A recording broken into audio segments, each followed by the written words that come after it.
reaksyon nyo doon sa ano ni sinabi ni comparison doon sa sinabi ni PRRD na kung safe kayo ngayon maglakad sa gabi, ibuton nyo ang mga kandidato ni BBM. At ang sinabi naman ni BBM na ang kabila daw pong kampo ay pinagbili lang po ng suka. Ano pong reaksyon nyo doon? Naibang si BBM. Yung mga kandidato niya, alam naman niya, palpak yung mga kandidato niya. Bravo, sir.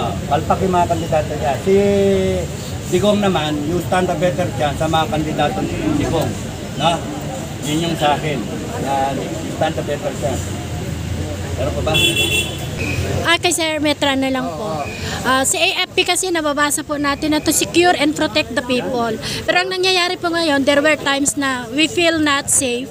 So ano po ang masasabi niyo sa kanila, reaction po? Sasabihin natin, comparison natin ang pag-uusapan sa administrasyon ni Duterte at sa administrasyon ni Bangag. Malayo. Yung ito opinion ko, mamaya yung ibang information ko. Opinion ko sa ngayon, hindi ko nararamdaman yung security ngayon. Honest to goodness answer, hindi ko nararamdaman. Because yung side of impact, yung impact sa tao, parang hindi nila naramdaman na sila ay secure. That is my opinion. Now, sa ibang research ko, sa ibang mga tao, ganun rin yung kanilang opinion sa opinion ko. Meaning, nung panahon ni Pangulong Duterte, naramdaman nila safety lang maglakad sa gabi. Pero sa ngayon, wala na. Hindi na natin naramdaman yung security. So, wala talaga. Kaya nga sabi ko nga, itong administrasyon na ito, kinakailangan na natin palitan ang administrasyon. Paano natin gagawin yan? Pagkakaisa.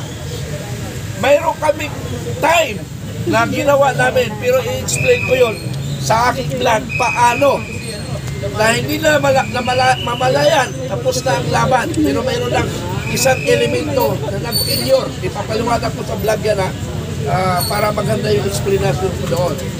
So, sa ngayon, ang tanong ninyo kasi, hanggang kailan ba tayo?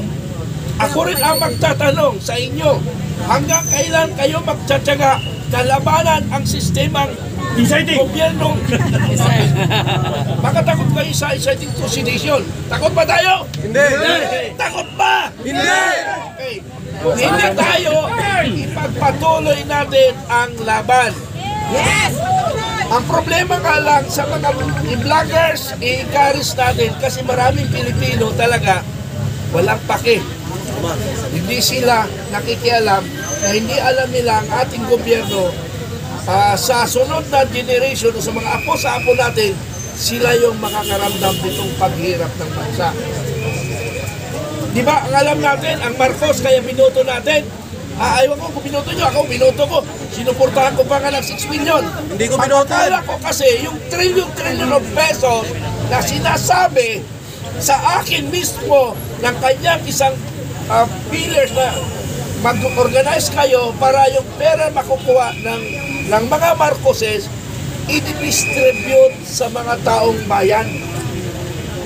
So tuwag-tuwa ako kasi makakatulong ako paano patulungan yung mga katulad natin mahihirap.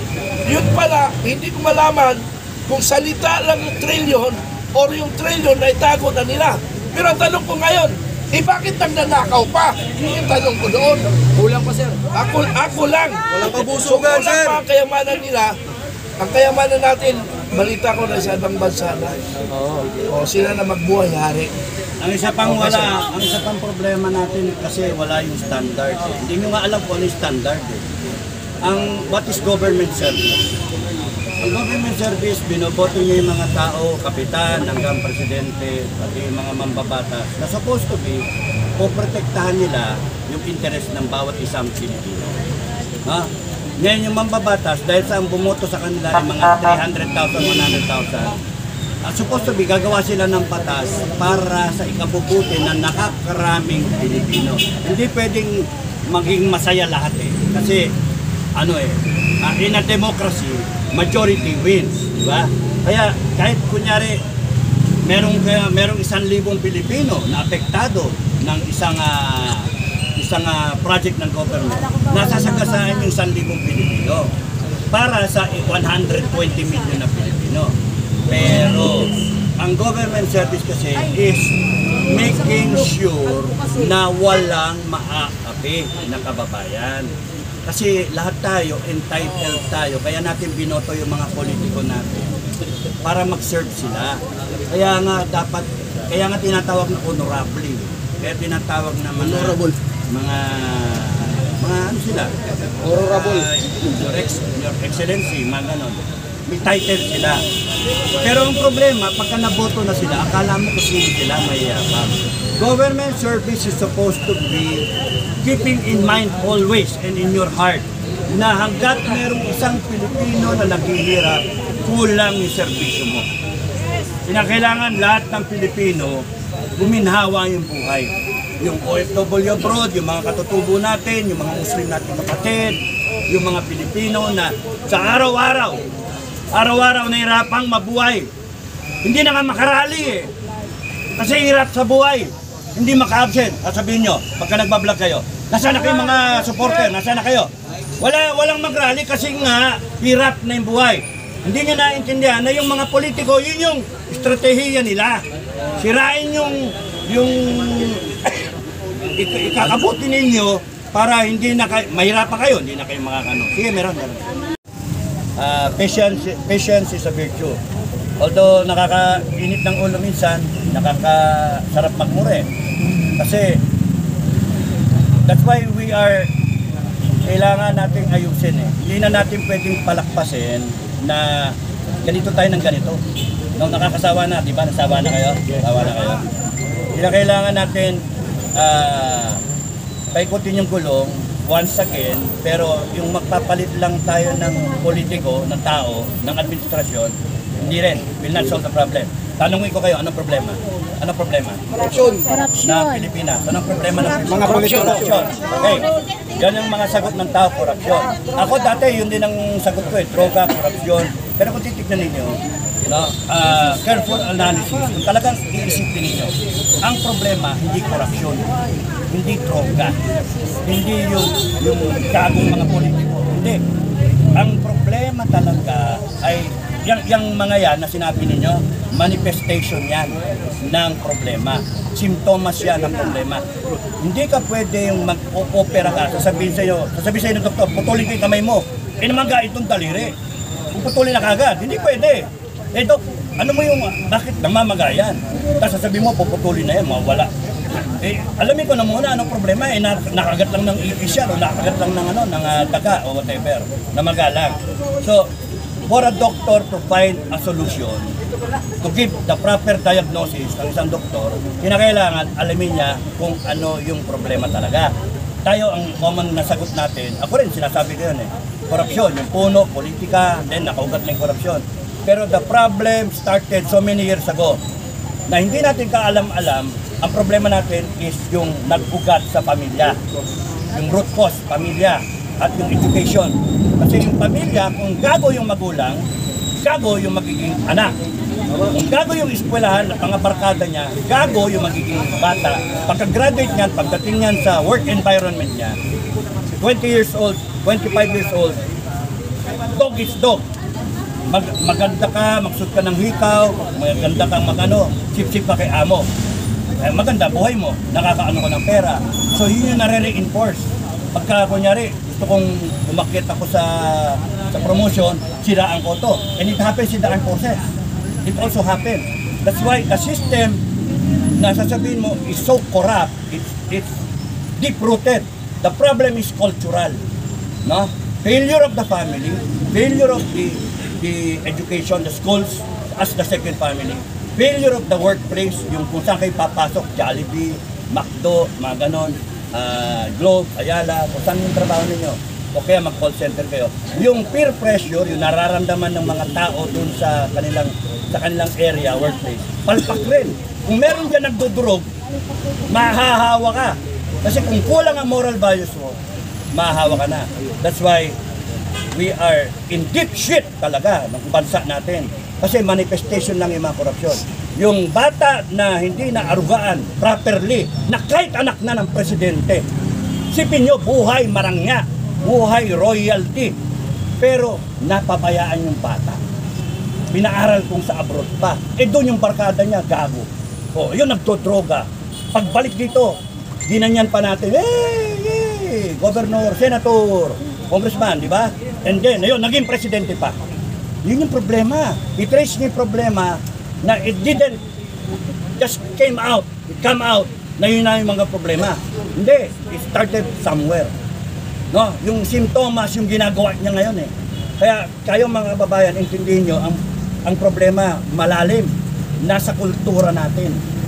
Kaya nga, how will you change that? Kaya yung pananaw ninyo, kung sino man yung mamumuno sa bansa, isipin ninyo, deeply rooted ang problema ng Pilipinas. It started way back ng Kastila, nung Amerikano, buti pa nga yung Hapon eh. May disiplina pa eh. No? Then ngayon, kanya-kanya tayo, Pilipino against Pilipino, siraan, bangayan, siraan, di ba? Mga vlogger, kanya-kanya. So, kung hindi pa kakasuhan, kung hindi pa i-contempt, hindi pa magsasama-sama, yung common cause, I can say to you mga kababayan, mag-unite kayo as a people because we only have one country. Isa lang ang bansa natin eh. Hindi pwedeng umiral dito yung tarantado. Dapat tayo, yung matitino, ang umiral. At kung kaya natin, ituwid natin lahat. Simulan natin sa pamilya natin. Pamilya talaga. Ayusin niyo yung pamilya ninyo. Ayusin niyo yung palaki ng pamilya niyo. The government should be able to make sure na yung pamilya ay maayos niya. Nandun yung value system ng Pilipino. Hindi yung matatangay ng bata, makakalakihan, yung sistema na korupsyon, sinungaling, taking advantage, shabby, dog is dog. Yung ganun ba? Ano yung para sa akin? Hindi niya iniisip yung kababayan niya, iniisip niya yung nanakawin niya, o nagtitekom niya. Nakita niya sa kalaro niya, ang ganda ng bola niya, ang ganda ng ano niya, nanakawin. It starts there. Hanggang sa hindi nakokorek. Pagdating niya ng politika, bilyon na yung nanakawin ng mga gago. Yun yung problema. It is cultural na. Deeply rooted. Yung korupsyon is just a manifestation. Isipin nyo mga kababayan, manifestation lang yan. At kung titignan nyo yung mga politiko natin, yung mga kumakandidato, singilin nyo sila, madinig nyo sa kanila kung ano ba talaga ang problema. Ang problema, hindi nyo alam yung problema.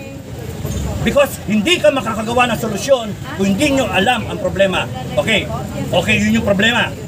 So, kunyari, boto kayo ng boto, artista, walang alam, walang performance. Nagsisigaw lang ganyan, nagbigay ng tupad, nagbigay ng pera, iboboto nyo. And then, magdudusa tayo ng ilang taon. We're stuck with the guy, with the politician. Ano mangyari? Wala. So, yung problema, tayo rin gumawa. Hindi natin alam. Yung ano natin, hindi natin alam yung ating karapatan. Hindi natin alam. Kaya dapat, alam natin lahat eh. Yung where we stand, naintindihan natin yung ating yung karapatan natin as a people. Dapat i-correct natin lahat. Ang laki ng problema ng mga susunod na henerasyon. Ang laki ng susunod na na politiko. Yung susunod na leader. Ang laki ng problema sa totoo lang. Kaya ayoko maging politika dito. Kasi ang sakit ng ulo talaga. Pinag-uusapan namin. Ang laki ng sasagasaan mo. Ang dami. You have to reboot the system. Ano gagawin nyo yung cellphone nyo nag-malfunction na? Diba, patayin nyo, mag-reboot kayo, computer, reboot. Yun yung kailangan natin, reboot the system. Paano gagawin yun? Sinasabi nila, yung gobyerno babalik ka rin ka. Sasabihin sa'yo, sedition, sasabihin, rebellion. You see, the government, they are trying to stay in power by weaponizing the Constitution which they have promised to uphold. Yun yung ipapatupad nila. Na siyang ginusto natin na ipatupad nila. Pero ang nangyayari, ipapatupad nila yung Constitution na pabor sa kanila. Kaya yan, mga vlogger, sinisita. Kakasuhan, di ba? Yung mga nagsasalita laban sa kanila, kinakasuhan. You see yung ano nila? Kaya nga, kung hindi kayo magbubuklod-buklod at magsasama-sama, walang mangyayari sa bansa natin.